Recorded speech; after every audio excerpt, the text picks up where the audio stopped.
Kebakaran hutan lulu lantahkan Spanyol Selatan. Iran sebut Selat Hormuz dibuka jika Amerika Serikat hentikan intervensi. Relawan Gaza selamatkan ratusan artefak bersejarah.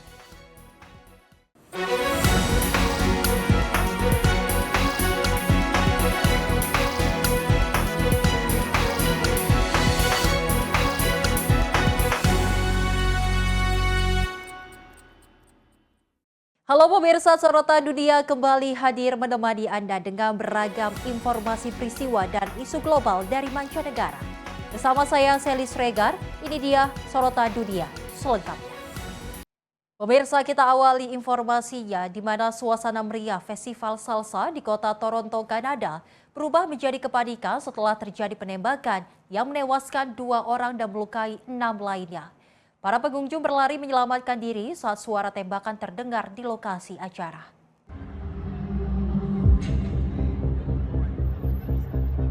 Rekaman video menunjukkan ratusan pengunjung berlari meninggalkan area festival untuk mencari tempat yang lebih aman.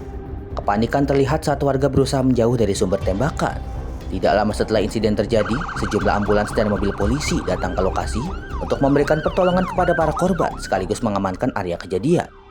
Petugas darurat segera menangani korban yang terluka, sementara aparat kepolisian memasang garis pengaman dan melakukan penyelidikan di sekitar tempat kejadian. Hingga saat ini pihak kepolisian Toronto menyatakan 2 orang meninggal dunia dan 6 lainnya mengalami luka-luka akibat penembakan tersebut.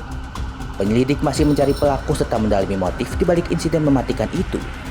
Pihak berwenang juga mengimbau masyarakat yang memiliki informasi atau rekaman kejadian agar segera menghubungi kepolisian untuk membantu proses penyelidikan.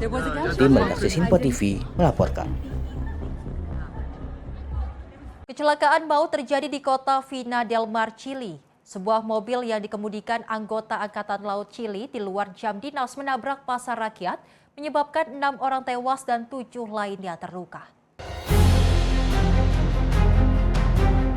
Rekaman video memperlihatkan petugas kepolisian memasang garis pengaman di lokasi kejadian. Mobil yang terlibat kecelakaan terlihat mengalami kerusakan parah dan dievakuasi menggunakan mobil derek. Menurut keterangan saksi, kendaraan melaju dengan kecepatan tinggi sebelum kehilangan kendali, menerobos pembatas jalan, lalu menabrak pedagang dan pengunjung pasar yang sedang beraktivitas. El auto se desvió hacia la gente.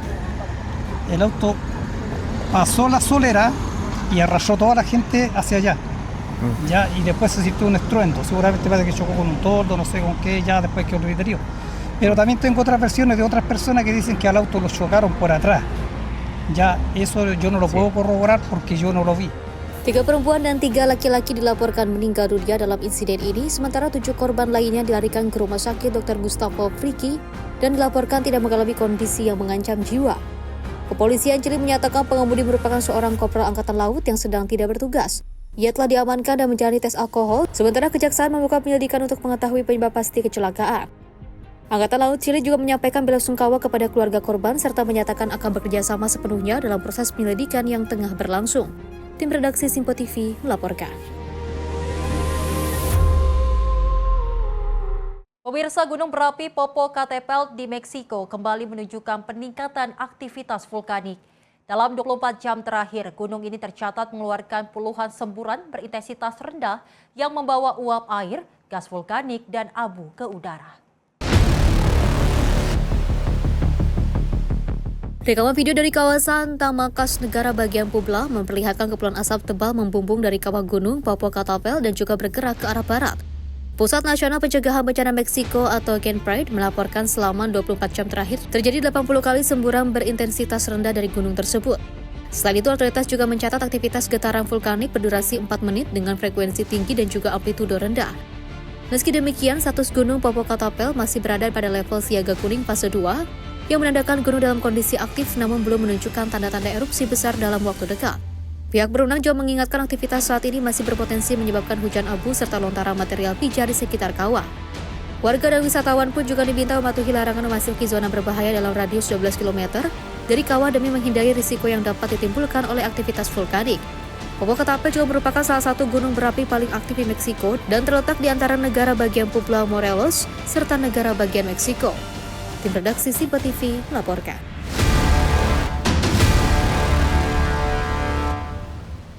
Citra udara memperlihatkan luasnya kerusakan akibat kebakaran hutan mematikan di Los Gallardos, Spanyol Selatan. Setelah berhari-hari berjuang memadamkan api, otoritas setempat menyatakan kebakaran berhasil dikendalikan pada Minggu. Rekaman udara yang dirilis Garda Sipil Spanyol memperlihatkan hamparan lahan yang hangus terbakar akibat kebakaran hutan. Jejak kebakaran tampak membentang di berbagai titik dengan vegetasi yang hampir seluruhnya musnah. Menurut pemerintah daerah Andalusia, bencana ini menyebabkan 12 orang meninggal dunia dan menghanguskan sekitar 7.000 hektar lahan. Api diketahui menjalar hingga mencapai sekitar 40 km.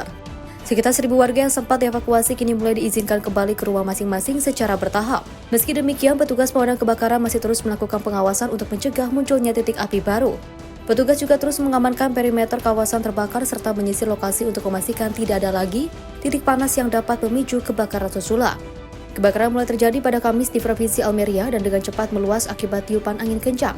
Garda Sipil Spanyol masih menyelidiki penyebab kebakaran termasuk dugaan adanya kabel listrik yang putus. Hingga kini penyebab resmi insiden tersebut masih dalam proses penyelidikan. Tim redaksi Simpo TV melaporkan. Sementara itu, pemirsa, topan Bavi menerjang wilayah Cina Timur dan memaksa pemerintah melakukan evakuasi besar-besaran. Jutaan warga dipindahkan ke tempat yang lebih aman, menyusul ancaman angin kencang, hujan lebat dan banjir di sejumlah daerah. Topan Bavi mendarat di Provinsi Zhejiang pada Sabtu malam dengan kecepatan angin maksimum sekitar 144 km per jam. Badan Meteorologi China menyatakan badai ini membuat hujan deras dan juga angin kencang yang berpotensi memicu banjir serta tanah longsor. Pemerintah Cina menaikkan status siaga dan evakuasi lebih dari 1,7 juta warga di Provinsi Zhejiang. Di Shanghai, puluhan ribu penduduk dari wilayah rawan juga dipindahkan ke lokasi yang lebih aman. Akibat dampak topan, ratusan penerbangan dibatalkan, layanan kereta api berkecepatan tinggi dihentikan sementara, serta operasional pelabuhan dan feri ikut terganggu. Pihak berwenang juga mengimbau masyarakat untuk tetap berada di dalam rumah hingga kondisi dinyatakan aman. Sebelum mencapai daratan Cina, topan Bavi lebih dahulu melintasi wilayah selatan Jepang dan bagian utara Taiwan. Di Taiwan, lebih dari 100 orang dilaporkan mengalami luka akibat cuaca buruk dan angin kencang. Meski kekuatannya diperkirakan berangsur melemah, setelah mendarat, otoritas Cina tetap mengingatkan adanya risiko hujan ekstrim dan banjir di sejumlah wilayah dalam beberapa hari ke depan. Topan Bavi menjadi topan kedua yang juga menghantam Cina dalam waktu lebih dari sepekan, menambah tantangan bagi upaya penanganan bencana di negara tersebut. Tim redaksi Simpo TV melaporkan.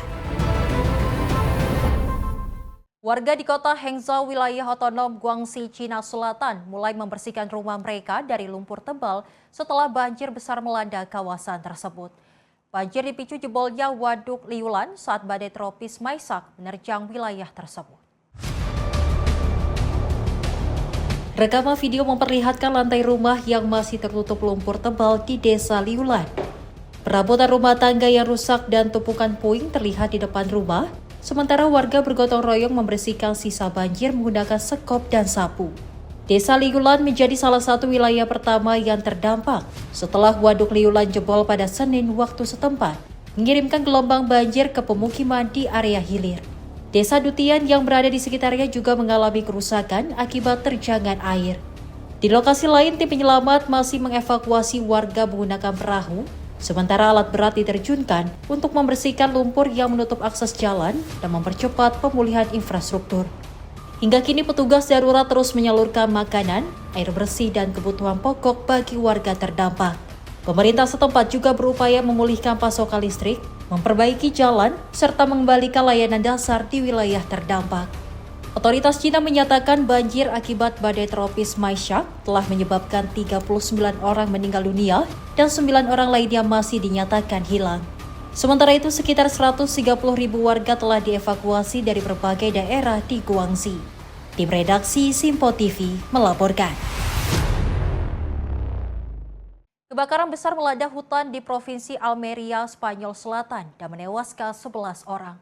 Bencana yang diperparah oleh gelombang panas itu menjadi salah satu kebakaran hutan paling mematikan dalam sejarah negara tersebut. Petugas pemadam berupaya menaklukkan api yang melahap vegetasi kering di sejumlah titik. Kebakaran dilaporkan bermula terjadi di dekat Los Gallardos, Spanyol, sebelum menyebar dengan cepat melalui medan berbukit yang sulit dijangkau. Otoritas Spanyol sempat melaporkan 12 korban jiwa, namun kemudian merevisi jumlah tersebut menjadi 11 orang. Sementara itu, 6 orang lainnya mengalami luka-luka dan sekitar 1.000 warga dievakuasi dari kawasan terdampak. Kepala Layanan Darurat Andalusia, Antonio Sanz menyatakan api menyebar dengan kecepatan sangat tinggi akibat kondisi medan yang terjal dan cuaca ekstrim. Sejumlah korban diduga tewas saat berusaha menyelamatkan diri dengan berkendara atau berjalan kaki, alih-alih tetap berlindung sesuai arahan petugas.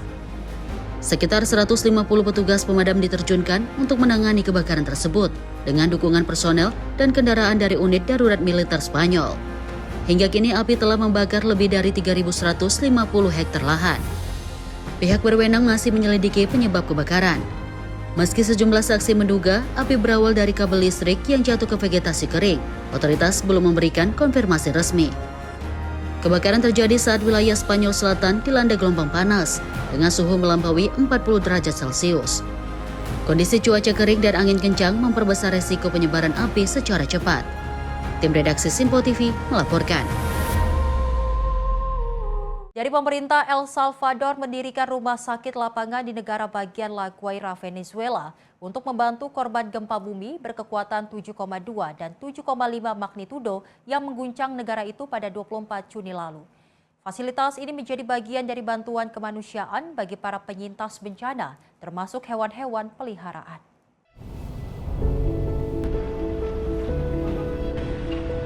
Rekaman video menunjukkan petugas medis menyiapkan fasilitas rumah sakit lapangan di jalan utama Playa Grande. Sejumlah warga terlihat datang untuk mendapatkan pelayanan kesehatan dan bantuan medis. Rumah sakit lapangan ini memberikan layanan bagi pasien dari berbagai usia. Selain itu, tim medis juga menyediakan perawatan bagi hewan peliharaan, termasuk anjing dan kucing yang terdampak bencana. Fasilitas tersebut dioperasikan oleh tim dokter dan paramedis dari El Salvador yang siaga selama 24 jam. Sementara itu, layanan dokter hewan dibuka setiap hari, mulai pukul 8 pagi hingga 6 sore. Layanan yang disediakan meliputi konsultasi medis, stabilisasi bagi pasien dengan cedera serius, dukungan psikologis bagi para penyintas, serta perawatan bagi hewan peliharaan yang terluka atau dalam kondisi rentan. Bantuan ini merupakan kelanjutan dari misi kemanusiaan El Salvador di Venezuela. Pada tahap awal, tim penyelamat El Salvador berfokus melakukan operasi pencarian dan penyelamatan korban yang terjebak di bawah reruntuhan, serta membersihkan puing-puing di wilayah terdampak. Berdasarkan data terbaru pihak berwenang, gempa tersebut telah menyebabkan 4.333 orang meninggal dunia dan 16.740 orang mengalami luka-luka. Lebih dari 31.000 pasien telah menerima perawatan medis, dengan sebagian besar di antaranya sudah diperbolehkan pulang. Tim redaksi Simpo TV melaporkan.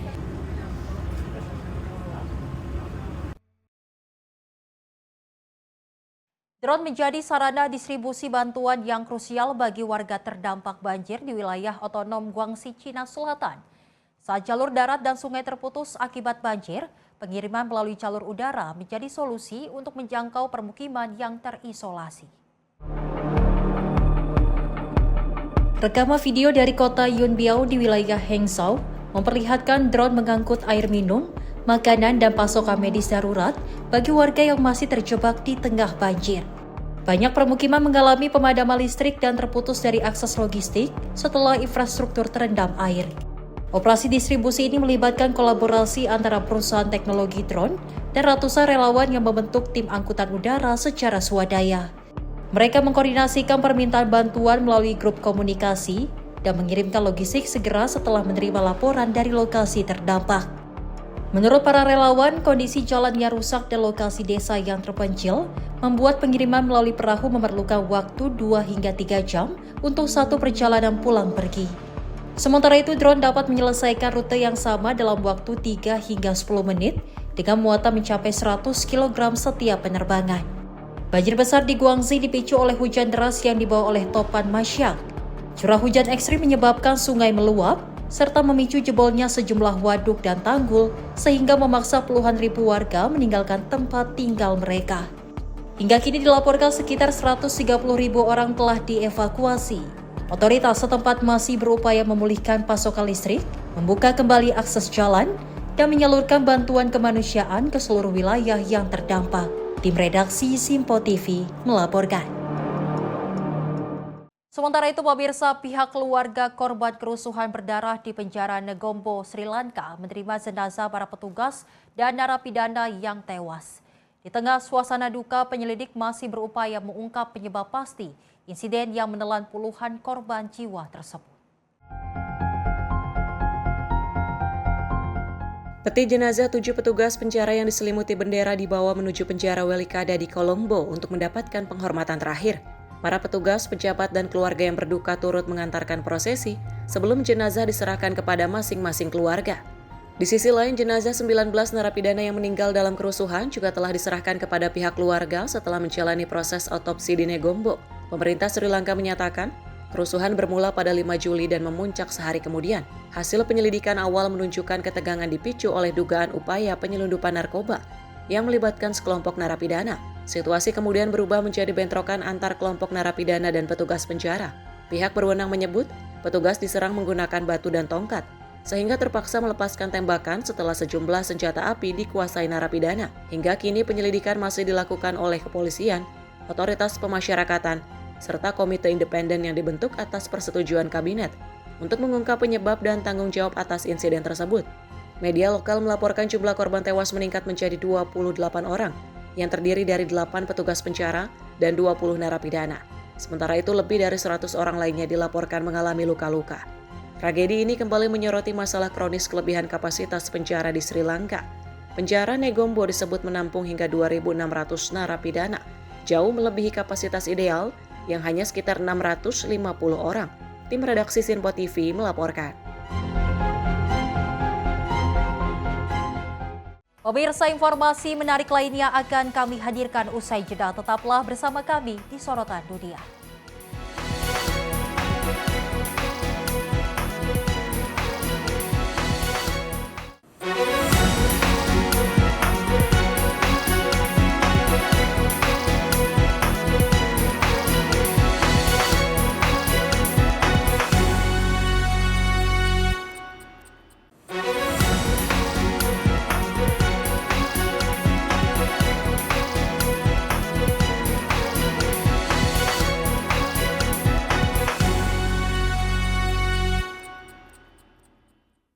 Terima kasih pemirsa, Anda kembali menyaksikan Sorotan Dunia. Di mana pemirsa, Amerika Serikat mengklaim telah melancarkan serangan militer gelombang ketiga terhadap Iran. Komando Pusat Amerika Serikat merilis rekaman yang diklaim menunjukkan operasi tersebut sebagai respon atas dugaan serangan Iran terhadap kapal dagang di Selat Hormuz. Menurut CENTCOM, rekaman menampilkan jet tempur yang lepas landas dari kapal induk Angkatan Laut Amerika Serikat, pesawat yang sedang beroperasi di udara serta peluncuran rudal dari platform Angkatan Laut menuju sejumlah target di wilayah Iran. Meski demikian, tanggal dan lokasi persis rekaman tersebut belum dapat diverifikasi secara independen. CENTCOM menyatakan pasukan Amerika Serikat menyerang sekitar 140 target militer Iran dengan menggunakan amunisi presisi yang diluncurkan dari pesawat tempur, drone, dan juga kapal perang.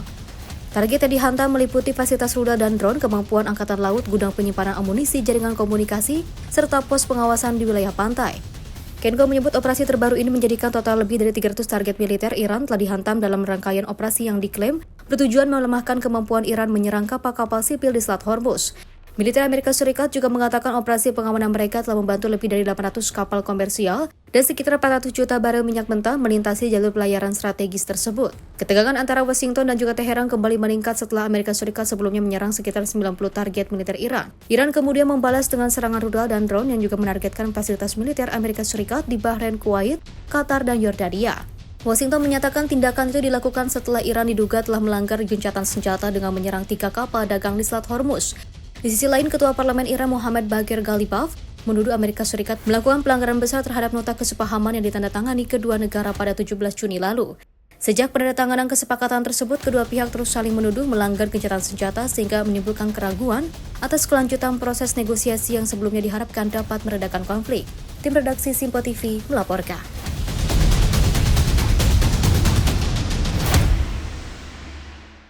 Anggota Komisi Keamanan Nasional dan Kebijakan Luar Negeri Parlemen Iran, Abolfaz Zohrevan, menyatakan Selat Hormuz dapat kembali beroperasi dalam waktu 1 jam apabila Amerika Serikat menghentikan kebijakan intervensinya di kawasan. Anggota Komisi Keamanan Nasional dan Kebijakan Luar Negeri Parlemen Iran, Abolfaz Zohrevan, menegaskan bahwa kunci pembukaan kembali Selat Hormuz berada pada keputusan Amerika Serikat untuk mengakhiri kebijakan yang disebutnya sebagai intervensi dan petualangan militer di kawasan. Menurut Zohrevan, apabila Washington mengakui peran sah Iran di kawasan dan berhenti mencampuri urusan regional, maka Selat Hormuz akan kembali beroperasi secara normal dalam waktu singkat. Ia juga menyatakan bahwa Selat Hormuz merupakan bagian dari wilayah strategis Iran dan pengelolaannya harus berada di tangan Teheran untuk mencegah terulangnya insiden yang merugikan kepentingan Iran. Pernyataan tersebut disampaikan di tengah memanasnya konflik antara Iran dan Amerika Serikat.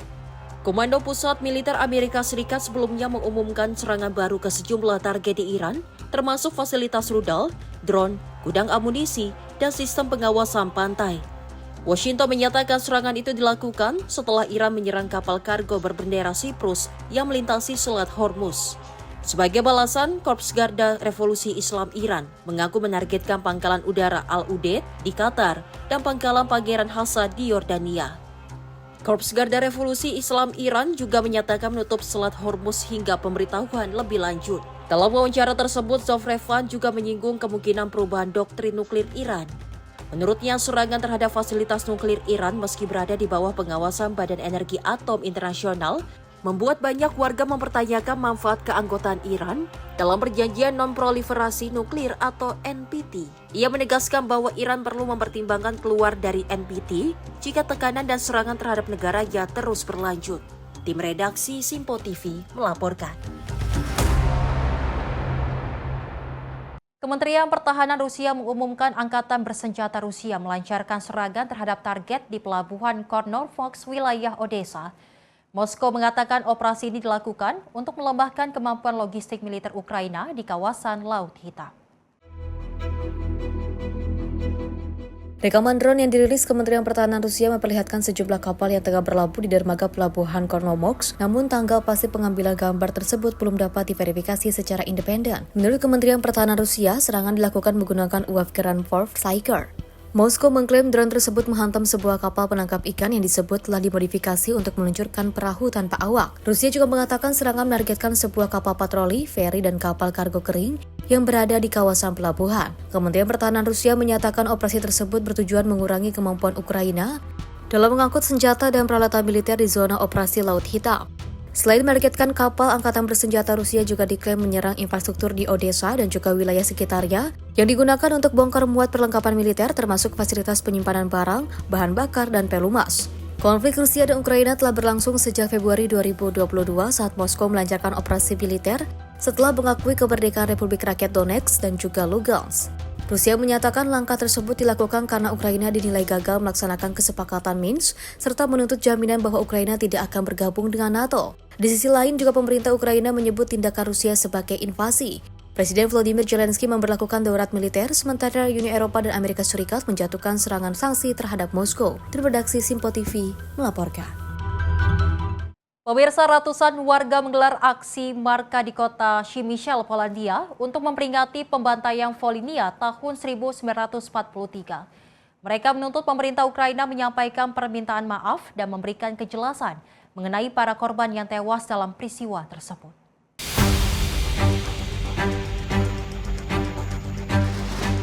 Para peserta aksi berjalan membawa bendera Polandia, menyalakan suar merah, serta membawa karangan bunga dan spanduk.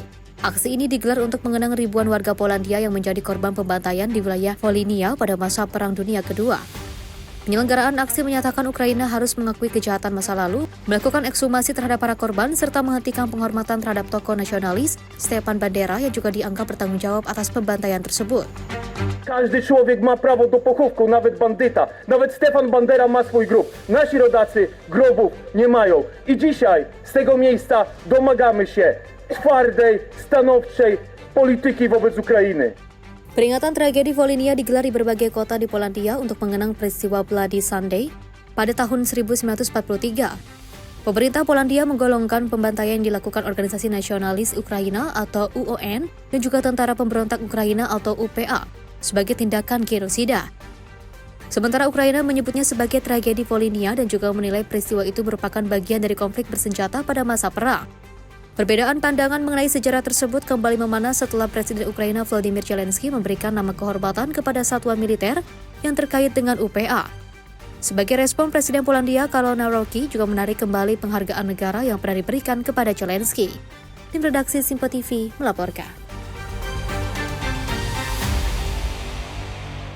Presiden Amerika Serikat Donald Trump memerintahkan seluruh bendera negara di wilayah Amerika Serikat dikibarkan setengah tiang sebagai bentuk penghormatan kepada Senator Lindsey Graham yang meninggal dunia pada Sabtu lalu.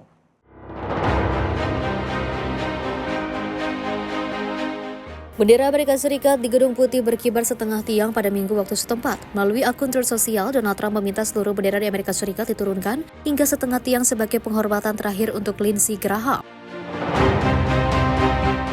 Kantor Graham sebelumnya menyatakan sang senator meninggal dunia setelah mengalami sakit mendadak dalam waktu singkat di usia 71 tahun.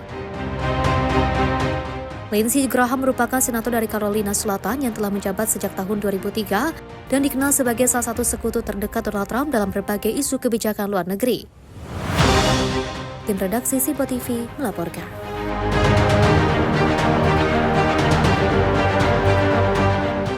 Emir Qatar Sheikh Tamim bin Hamad Al Thani memimpin langsung sholat jenazah ayahnya, mantan Emir Qatar Sheikh Hamad bin Khalifa Al Thani di Doha. Ribuan jemaah memadati masjid untuk memberikan penghormatan terakhir kepada tokoh yang memimpin Qatar selama hampir 2 dekade tersebut.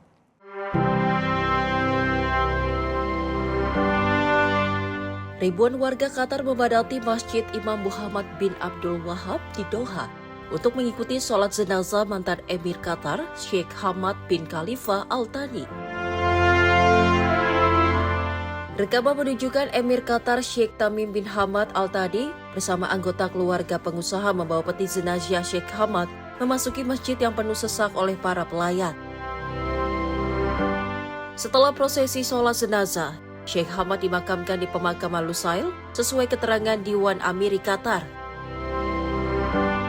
Sheikh Hamad memimpin Qatar sejak 1995 hingga 2013 sebelum menyerahkan kekuasaan kepada putranya Sheikh Tamim.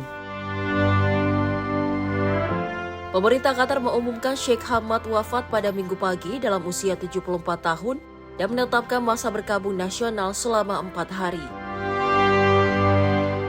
Sejumlah negara Arab termasuk Uni Emirat Arab, Yordania, Kuwait, Bahrain, dan Lebanon juga menyatakan masa berkabung dan memerintahkan pengibaran bendera setengah tiang sebagai bentuk penghormatan. Tim redaksi Simpo TV melaporkan.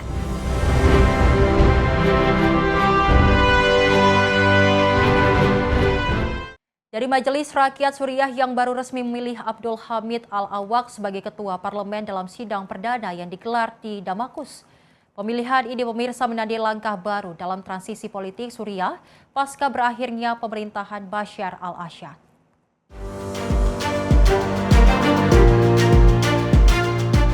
Ratusan anggota Majelis Rakyat Suriah menghadiri sidang perdana parlemen baru yang digelar di ibu kota Damaskus.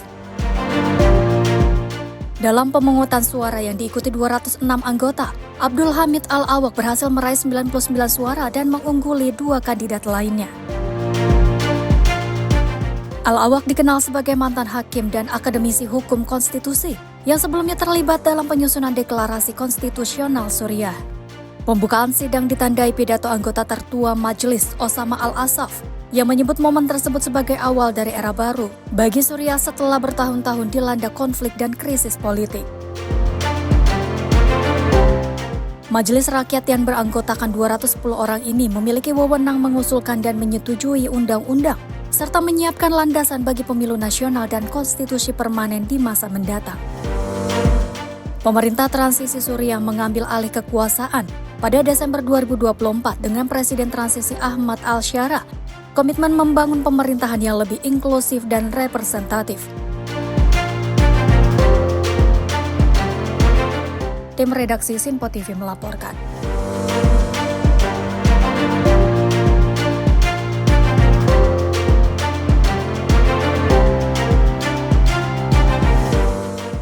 Pemerintah Venezuela meminta Inggris melepaskan cadangan emas milik negara yang masih tersimpan di Bank of England.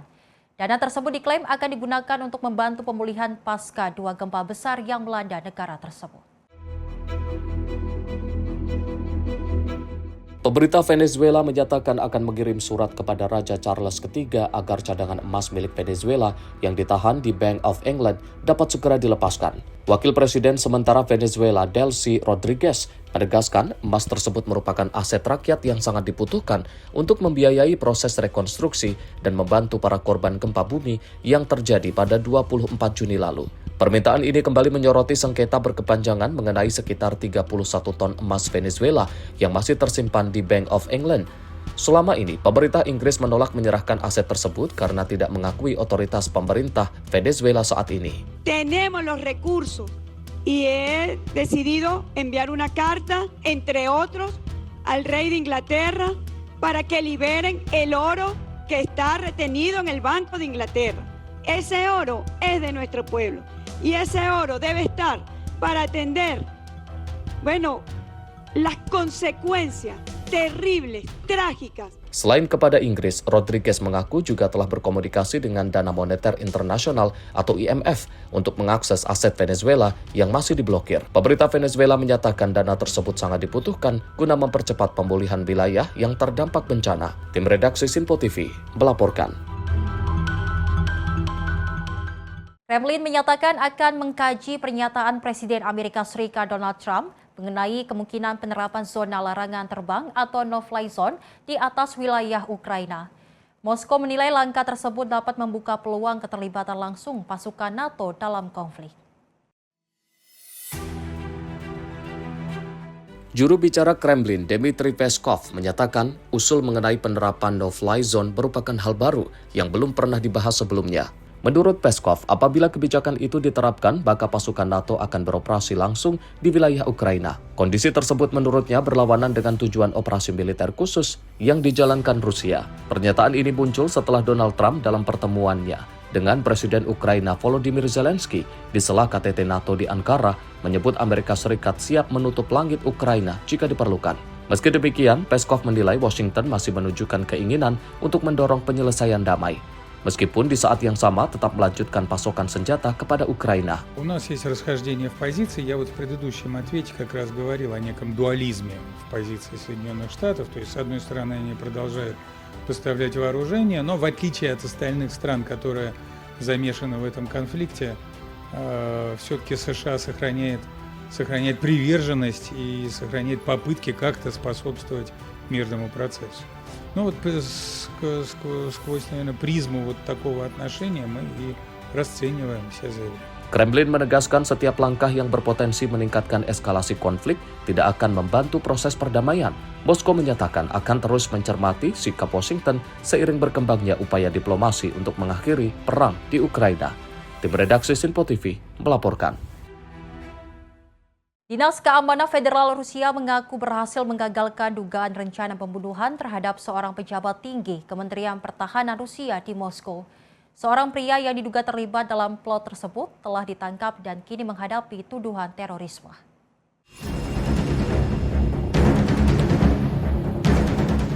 Rekaman yang dirilis FSB memperlihatkan petugas keamanan menangkap seorang tersangka yang diduga terlibat dalam rencana serangan menggunakan drone di Moskow. Petugas juga menunjukkan proses pengamanan sebuah alat peledak rakitan yang diambil menggunakan sistem robotik untuk menghindari risiko ledakan. Menurut FSB, tersangka direkrut pada Februari 2026 dan diduga menerima pelatihan menembak serta merakit bahan peledak sebelum masuk ke wilayah Rusia. Pihak keamanan Rusia menyebut tersangka menyewa apartemen dan memasang kamera untuk memantau pola aktivitas target yang merupakan pejabat militer berpangkat tinggi. FSB mengklaim serangan akan dilakukan saat target memasuki gedung tempat tinggalnya dengan menggunakan drone yang membawa alat peledak berdaya ledak tinggi. В 2026 года я был завербован спецслужбами Украины. Куратор дал мне деньги, и я поехал в Москву через Кишинев и Ереван. FSB menyatakan tersangka ditangkap saat hendak mengambil perangkat peledak yang akan dipasang pada drone untuk melancarkan serangan. Hingga kini, tersangka telah didakwa dengan pasal terorisme serta kepemilikan dan pengangkutan bahan peledak secara ilegal. Sebelumnya, FSB juga mengumumkan telah menggagalkan sejumlah rencana serangan yang disebut menargetkan personel militer dan fasilitas strategis di Rusia. Tim redaksi Sinpo TV melaporkan. Pemirsa, informasi terkait relawan Gaza selamatkan ratusan artefak bersejarah akan kami hadirkan usai jeda. Tetaplah bersama kami di Sorotan Dunia.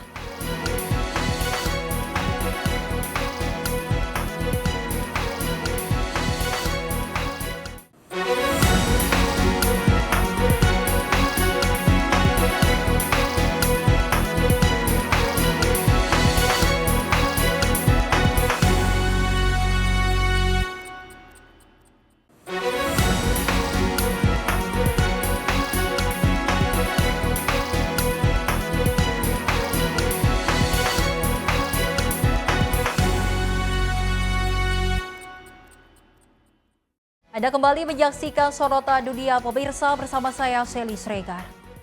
Di mana pemirsa Presiden Mesir Abdel Fattah El-Sisi menerima kunjungan tim nasional sepak bola Mesir beserta jajaran pelatih di kota New Alamein. Pertemuan ini digelar sebagai bentuk apresiasi atas pencapaian bersejarah Mesir di Piala Dunia 2026. Presiden Mesir Abdel Fattah El-Sisi menyambut langsung para pemain dan staf pelatih timnas Mesir di New Alamein pada Sabtu. Dalam pertemuan tersebut, El-Sisi menyalami satu persatu para pemain sebelum menyampaikan apresiasi atas perjuangan mereka di Piala Dunia 2026. El-Sisi menyatakan bahwa penampilan timnas Mesir telah membuat seluruh rakyat bangga. Menurutnya, perjuangan para pemain tidak hanya menunjukkan kemampuan dan daya saing, tetapi juga menjunjung tinggi sportivitas dan nilai-nilai positif. Presiden Mesir juga menyebut negaranya memiliki potensi besar untuk melahirkan lebih banyak talenta sepak bola berkelas dunia. Dengan jumlah penduduk mencapai sekitar 120 juta jiwa, El-Sisi menilai Mesir mampu melahirkan lebih banyak pemain seperti Mohamed Salah dan bintang-bintang lainnya. Perjalanan Mesir di Piala Dunia 2026 berakhir pada babak 16 besar setelah takluk 2-3 dari Argentina pada 7 Juli. Meski demikian, pencapaian tersebut menjadi sejarah baru bagi The Pharaohs, karena untuk pertama kalinya mereka berhasil lolos ke fase gugur dalam 4 penampilan mereka di Piala Dunia. Penampilan impresif itu menjadi catatan penting bagi sepak bola Mesir dan diharapkan menjadi motivasi bagi generasi berikutnya untuk meraih prestasi yang lebih tinggi. Tim redaksi Sinpo TV melaporkan. Pemirsa, euforia Piala Dunia 2026 melanda kota Kolkata, India. Sebuah gang sempit di kawasan Faryapur disulap menjadi destinasi bertema sepak bola dengan hiasan mural, bendera negara peserta hingga potret bintang dunia.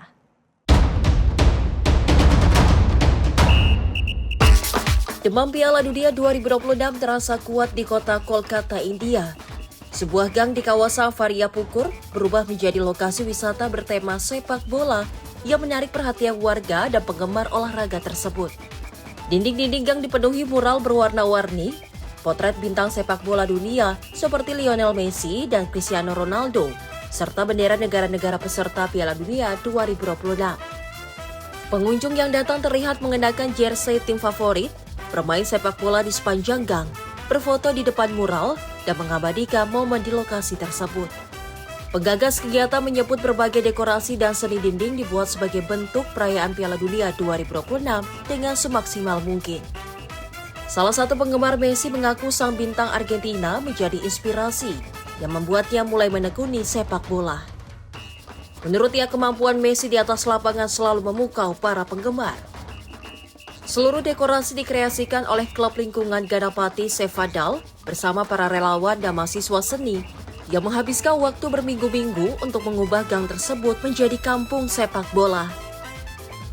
Penyelenggara menyebut proyek itu juga menarik perhatian internasional setelah ditampilkan di media sosial resmi FIFA, sehingga semakin banyak warga dan wisatawan datang untuk melihat langsung hasil karya tersebut.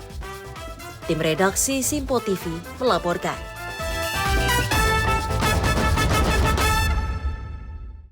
Sementara itu, pemirsa, sebuah replika trofi Piala Dunia FIFA setinggi 8 meter yang terbuat dari balok Lego menjadi pusat perhatian di Rockefeller Plaza, New York, Amerika Serikat. Instalasi raksasa ini menarik ratusan pengunjung yang datang untuk berfoto dan merayakan semarak Piala Dunia 2026. Rekaman video memperlihatkan replika trofi Piala Dunia menjulang di tengah Rockefeller Plaza. Di sekitarnya pengunjung tampak mengantri untuk mengabadikan momen, sementara patung Lego berbentuk Lionel Messi, Cristiano Ronaldo, dan Vinicius Junior menambah daya tarik instalasi tersebut. Sejumlah pengunjung mengaku terkesan dengan ukuran dan detail replika, yang dianggap sebagai salah satu karya Lego terbesar yang pernah mereka lihat. Mereka menilai kehadiran instalasi ini mampu menghidupkan suasana kota dan menjadi hiburan bagi berbagai kalangan. Beberapa warga juga mengatakan replika tersebut akan menjadi daya tarik khusus bagi anak-anak dan keluarga yang berkunjung ke New York selama perhelatan Piala Dunia. I love it. I love that there's a whole community involved here. I love that there is bringing the kids involved, bringing Legos together. Nice promo for Legos probably too. Menurut laporan media setempat, replika ini dibangun selama 8 bulan di fasilitas produksi Lego di Kladno, Republik Ceko. Proyek tersebut melibatkan 59 orang, mulai dari desainer, insinyur, perakit model, hingga teknisi perakitan. Untuk menyelesaikan karya raksasa ini, tim menggunakan lebih dari 1,3 juta balok Lego. Instalasi ini jadi salah satu atraksi yang menyemarakan antusiasme penggemar sepak bola dalam Piala Dunia FIFA 2026. Tim redaksi Sinpo TV melaporkan. Kita beralih ke informasi lainnya pemirsa, di mana di tengah konflik yang masih berlangsung di jalur Gaza, sekelompok relawan berupaya menyelamatkan ratusan artefak dan benda bersejarah agar tidak rusak akibat perang. Mereka menilai pelestarian warisan budaya merupakan upaya menjaga identitas dan sejarah bangsa Palestina.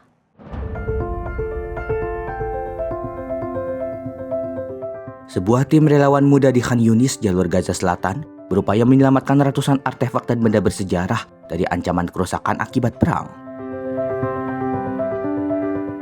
Rekaman menunjukkan para relawan membersihkan, merawat, dan menyimpan benda-benda bersejarah ke dalam kotak penyimpanan khusus yang dilengkapi label identitas. Koleksi tersebut disimpan di Mayasim Association for Culture and Arts yang berada di tengah kawasan penampungan warga pengungsi di Khan Yunis. Tim yang dibentuk pada akhir 2024 ini beranggotakan 20 relawan dan bertugas mengumpulkan artefak dari koleksi pribadi warga, memindahkannya ke lokasi yang lebih aman, serta mendata setiap benda dalam basis data digital. Hingga saat ini lebih dari 600 artefak dan benda warisan budaya berhasil diselamatkan dari berbagai wilayah di Gaza, termasuk Khan Yunis, Deir al-Balah, Gaza Tengah, dan Kota Gaza. Para relawan menegaskan bahwa menjaga artefak berarti menjaga identitas dan ingatan kolektif masyarakat Palestina agar dapat diwariskan kepada generasi mendatang. Menurut UNESCO, hingga April 2026, sedikitnya 164 situs budaya dan warisan sejarah di Gaza telah mengalami kerusakan akibat konflik, termasuk bangunan bersejarah, museum, monumen, tempat ibadah, dan situs arkeologi.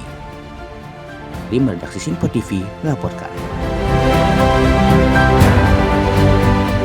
Ribuan bunga teratai tengah mekar di Danau Weishan, Provinsi Shandong, Cina.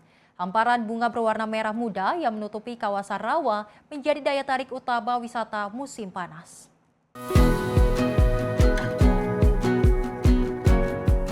Rekaman drone memperlihatkan hamparan bunga teratai yang membentang luas di permukaan Danau Weishan. Perahu-perahu wisata tampak menyusuri jalur air yang diapit oleh rimbunan bunga dan daun teratai.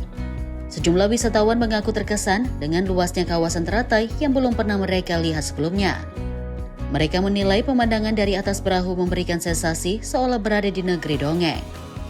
Pengunjung menyebut keindahan Danau Weishan melampaui ekspektasi mereka. Hamparan bunga yang membentang hampir tanpa batas menjadi pengalaman yang sulit dilupakan. Setiap tahun musim mekarnya bunga teratai menjadi salah satu atraksi wisata andalan di Danau Weishan.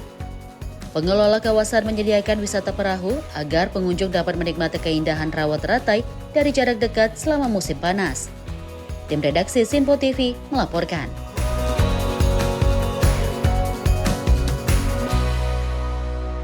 Pemirsa, sebuah pusat perbelanjaan di Chongqing, Cina menawarkan pengalaman berbelanja yang berbeda dengan menghadirkan hutan tropis di dalam gedung. Konsep unik ini menjadikan mal tersebut bukan hanya destinasi belanja, tetapi juga objek wisata perkotaan. Rekaman memperlihatkan atrium raksasa setinggi 42 meter yang dipenuhi lebih dari 70.000 tanaman tropis. Di tengahnya, air terjun buatan setinggi 20 meter mengalir ke sebuah kolam, menciptakan suasana layaknya hutan hujan tropis. Pengunjung tampak menyusuri taman bertingkat, jembatan layang, serta menikmati rindangnya pohon yang digantung di dalam gedung. Kawasan ini juga dilengkapi instalasi seni berupa rangka dinosaurus yang menambah daya tarik bagi keluarga dan anak-anak. Sejumlah pengunjung menilai perpaduan unsur alam dengan desain bangunan modern menciptakan suasana yang nyaman dan berbeda dari pusat perbelanjaan pada umumnya. Mereka menyebut konsep tersebut terasa alami dan tidak berlebihan. Pengunjung mengaku belum pernah menemukan konsep serupa di kota lain. Menurut mereka, kehadiran hutan tropis di tengah kawasan perkotaan menjadi pengalaman baru yang menarik. Mall bernama The Ring ini dirancang sebagai destinasi belanja sekaligus ruang hijau perkotaan. Pengunjung dapat menikmati pemandangan hutan dari jalur layang Wind Whisper yang menyuguhkan perspektif dari ketinggian. Tim redaksi Sinpo TV melaporkan. Informasi lainnya pemirsa, dari Otoritas Lingkungan di Peru Utara meningkatkan pemantauan terhadap dampak fenomena El Nino pada populasi monyet kapusin berwajah putih, salah satu primata paling terancam di wilayah tersebut. Para ahli mengingatkan perubahan iklim dapat memperburuk kondisi habitat satwa langka ini.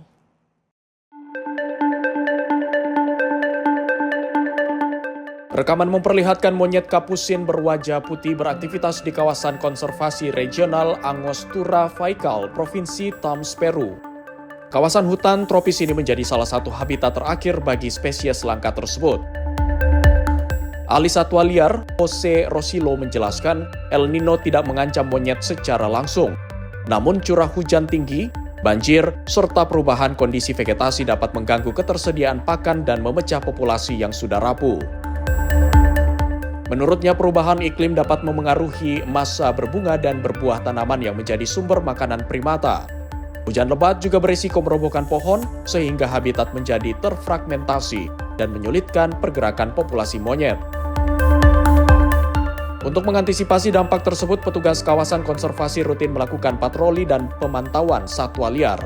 Langkah ini dilakukan untuk mendeteksi perubahan kondisi lingkungan dan memastikan populasi primata tetap terlindungi. Pemerintah regional Toms menyatakan upaya konservasi juga difokuskan pada perlindungan habitat monyet kapusin berwajah putih dan monyet howler. Meski demikian, para ahli menegaskan ancaman terbesar bagi kelangsungan hidup kedua spesies itu tetap berupa deforestasi, fragmentasi hutan, serta perdagangan satwa liar ilegal. Tim redaksi Sinpo TV melaporkan.